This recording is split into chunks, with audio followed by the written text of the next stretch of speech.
干掉他！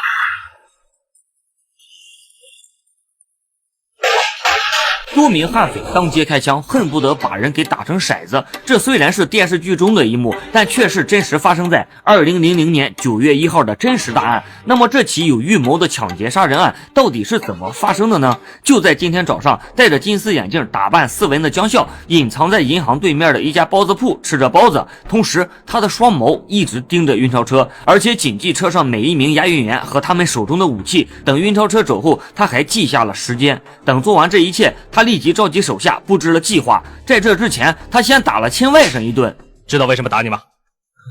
手车怎么放的？哦，看来我白训练你这么久了，你这样做满世界都会留下你的指纹。我们的生意投入的本钱是什么？是自己的命，懂不懂？我懂了，我一定记住。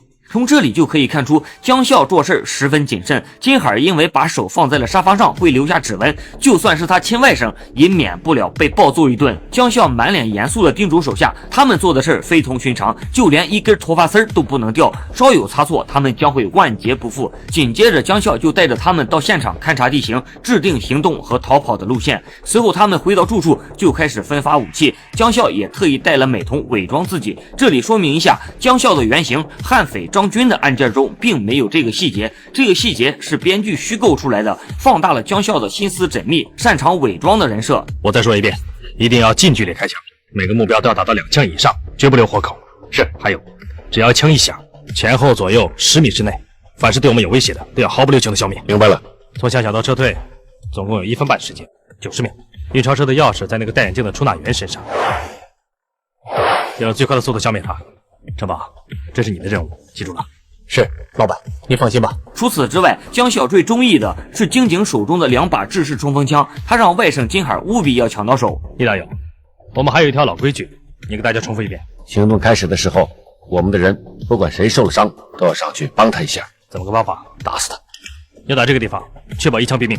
知道了，知道了。悍匪的狠辣绝对超乎所有人的想象，他们几个也没有明显的特征，属于混在人群中也不会多看一眼的那种。老大江笑拦了一辆出租车，一路跟着押款车，快到地方的时候，江笑给手下发布了准备动手的命令。一大有3人也都戴上鸭舌帽，蓄势待发。江笑并没有去现场，而是在车里等着，静观其变。经警打开银行大门的那一刻，悍匪出手了。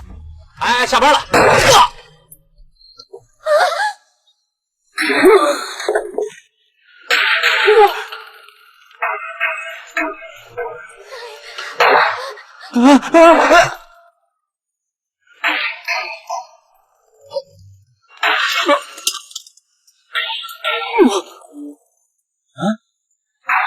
短短的20几秒，押运车的司机、经警、银行的出纳，还有出租车的司机，全都被打死在了现场。紧接着，他们就按照之前制定好的计划，金海拿枪，城堡拿钥匙开押运车上的保险柜，枪声也吓得附近的百姓四处逃窜。一个骑自行车的小伙刚好出现在了江笑的枪口下，一枪下去，小伙当场领了盒饭。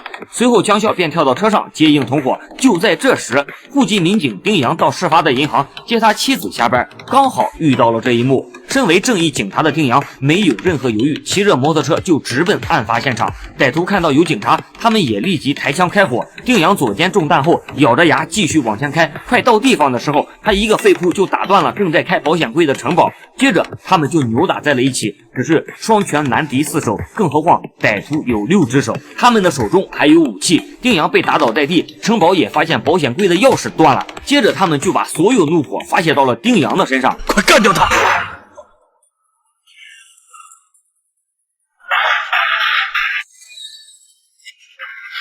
行了，金海，枪了！到手了，钱呢？没有，钥匙断了。混蛋，想尽办法！上来不及了，快上车！快！因为只有90秒的时间，江笑不敢停留，带着金海3人开始了逃窜。大批的人群也全都围了上来，而附近的警力也在这时候赶到了现场。有一辆警车按照群众的指引开始了追歹徒。队长，往左还是往右？他们应该往城外逃跑，往左边追。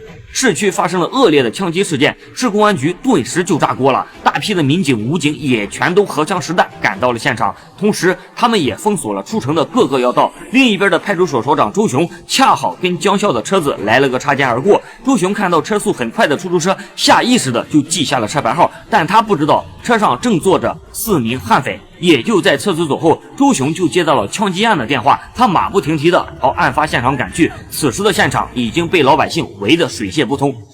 哎，这个伤员怎么回事？怎么还不送医院？没用了，身上中了11枪。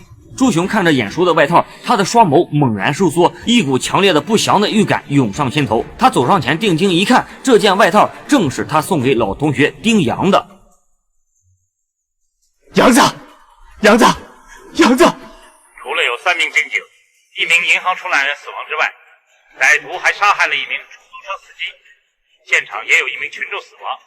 另外，我们城南派出所的1名附近民警在和歹徒搏斗的时候英勇牺牲了。也正因为丁阳奋不顾身地撞了上去，这才导致歹徒手上的钥匙断在了锁孔里，从而保全了保险柜内500多万的现金，以及银行内60多万的周转资金。案发的当天也是丁阳32岁的生日，周雄把老同学送走后，丁阳的妻子英子也从银行出来了。周雄本想隐瞒丁阳的牺牲，可当英子看到倒地的摩托车和蛋糕后，一切他都知道了。接着他就双眼翻白，晕死了过去，把英子送上了救护车。一个民警就从司机的身上找到了行驶证。当周雄看到车牌号后，他猛然想起了那辆跟他擦肩而过的出租车。马上送到指挥中心，请赵局长通知全市查找这部车。是。周雄也不做停顿，带着人就开始了追逐歹徒的踪迹。周雄凭借自己的直觉，从城区追到了郊外，最后在城东区甘露寺附近的一块菜地前发现了一个棒球帽。这是歹徒用的。周所长，没错，咱们的路线没错。快上车！有了这一发现，所有警力都在朝甘露寺集结。周雄离得比较近，他率先在附近侦查了起来。很快，他就发现了一辆可疑的车辆。他走近一看，正是歹徒所驾驶的车辆，只是驾驶位上坐着的却是一个小偷。很快，他就打着火把车开走了。小偷本想朝外跑，却没想到支援的大批警力正好赶到了，众人不明所以，全都在围攻这辆车。到最后，还是被周雄开着车截停了出租车，也刚巧撞到了油箱，吉普车发生了爆炸，司机浑身冒火下了车。再看周雄，只是衣角未脏，毫发无损的逮捕了司机。很快鉴定报告就出来了，这场抓捕大戏只是一个小插曲。开出租车逃跑的那个人身份已经查明，他是当地偷车团伙里头的一名惯犯，目的是想偷走那台出租车。经核实，和抢劫银行运钞车的团伙没有任何关系。虽然这人是小偷，但或许能从他的嘴里问出一些线索，警方再顺着线索，或许就能找到4名歹徒的蛛丝马迹了。